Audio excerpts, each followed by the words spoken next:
प्रेम की मिसाल के नाम पर पूरी दुनिया में फेमस और 7 अजूबों में शामिल ताजमहल के बारे में तो आप सब जानते ही हैं।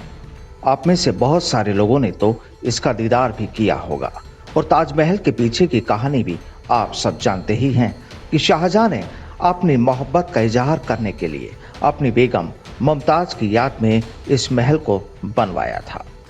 लेकिन ताजमहल जितना खूबसूरत है उतना ही उलझा हुआ इसका इतिहास भी है।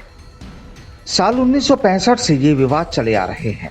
1935 में इतिहासकार पीएन ओक ने अपनी किताब में दावा किया कि ताजमहल एक शिव मंदिर है।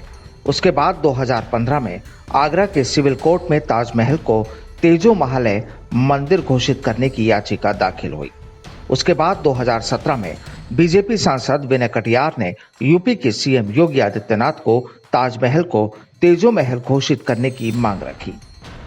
लेकिन अब ताजमहल पर एक नया विवाद शुरू हो गया है और अब इस बार इसकी जड़ें जुड़ी हैं जयपुर के पूर्व राजघराने के साथ। अब ये पूरा एपिसोड क्या है, आइए जानते हैं।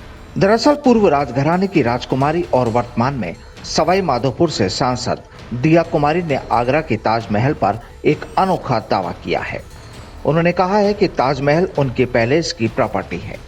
इसके साथ ही दिया कुमारी ने यह भी दावा किया है कि उनके पास इस मामले से जुड़े सारे डॉक्यूमेंट्स भी हैं, जिनमें लिखा है कि ताजमहल की जमीन पूर्व राजघराने की है। अब पहले आप खुद सुनिए सांसद दिया कुमारी ने आखिर क्या कहा। चाहिए, उसका सर्वे होना चाहिए, जांच होनी चाहिए। और आपके जो वंशज हैं मैम, उन्होंने पूर्वज जी जी बिल्कुल, वो जो ज़मीन थी वो उसकी जो वहाँ पर हमारे पास भी जो दस्तावेज हैं उसमें ये जो प्रॉपर्टी है ये पैलेस था और शाहजहां ने इस पे कब्जा किया। और उस समय तो क्या है कि सरकार उन्हीं की थी। आज भी अगर कोई गवर्नमेंट अक्वायर करती है आपसे लैंड तो उसके बदले में मुआवजा देती है। तो मैंने सुना कि उसके बदले में कुछ मुआवजा दिया, लेकिन हम उस समय ऐसा कोई लॉ नहीं था कि आप उसको अपील कर सकते थे या उसके विरोध में कुछ कर सकते थे। तो वो उन्होंने डेफिनेटली वो जयपुर पूर्व राज परिवार की जमीन थी। और आज भी ये जो स्थिति है बहुत अच्छा है कि इन्होंने किसी ने आवाज़ उठाई और पिटीशन फाइल की है। उसके लिए कोई भी अगर आवश्यकता पड़ेगी दस्तावेजों की या कुछ भी, तो हमारे वहाँ ट्रस्ट में खोदी खाना भी है।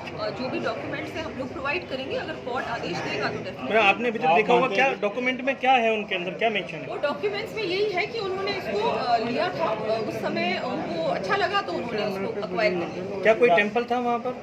वो अभी इतना कुछ मैंने देखा नहीं है, लेकिन डेफिनेटली वो जो प्रॉपर्टी थी वो बिल्कुल हमारे परिवार की थी। आपको मानना है कि ताजमहल को तोड़ देना चाहिए? और मैं ये नहीं कहूँगी। इस पे पूरा जो उन्होंने कहा है कि कमरे खोले जाने चाहिए, कुछ कमरे हैं जो बंद हैं, कुछ पार्ट है ताजमहल का जो बंद है, सील्ड है, उस पर डेफिनेटली इंक्वायरी होनी चाहिए, उसको खोलना चाहिए कि वहाँ क्या था क्या नहीं था। देखिए वो सारे फैक्ट्स तो तभी एस्टैब्लिश होंगे जबकि एक बार प्रॉपर उसकी इंक्वायरी होगी और कोर्ट आदेश देगा कि इसको डेफिनेटली इसमें पता करना चाहिए कि पहले क्या था। आप लोग भी कोई याचिका लगाएंगे इसको लेके? सेंट्रल कोर्ट देख रहे हैं इसको एग्जामिन। जैसा कि आपने सुना, दिया कुमारी का कहना है कि ताजमहल पहले जयपुर के पूर्व राज परिवार का एक पैलेस था जिस पर शाहजहां ने कब्जा कर लिया था।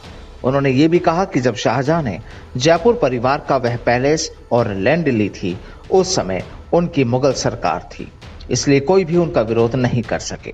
साथ ही सांसद दिया ने यह भी कहा कि यदि आज कोई भी सरकार किसी जमीन को एक्वायर करती है तो उसके बदले में मुआवजा देती है, लेकिन उस वक्त उसके बदले में कोई मुआवजा नहीं दिया गया और उस वक्त ऐसा कोई कानून भी नहीं था कि उसके खिलाफ अपील या विरोध किया जा सकता था।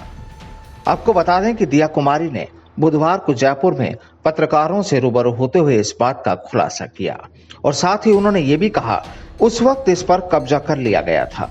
उन्होंने यहाँ तक कहा कि अगर सुप्रीम कोर्ट दस्तावेज मांगता है तो वे दस्तावेज भी उपलब्ध करा देंगे।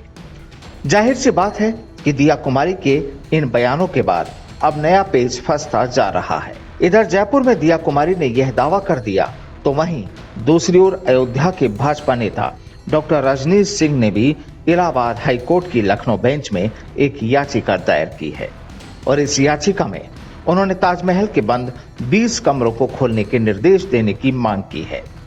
अब उनकी इस याचिका पर 12 मई को सुनवाई होगी। बहरहाल देखना यही है कि कोर्ट जांच मामले में क्या फैसला लेती है, और अगर कोर्ट जांच के आदेश दे भी देती है तो फिर क्या, और अगर अदालत जांच के आदेश दे भी देती है तो फिर क्या क्या नए तथ्य सामने आते हैं, ये देखना भी बेहद दिलचस्प होगा। Bureau report, the fact India.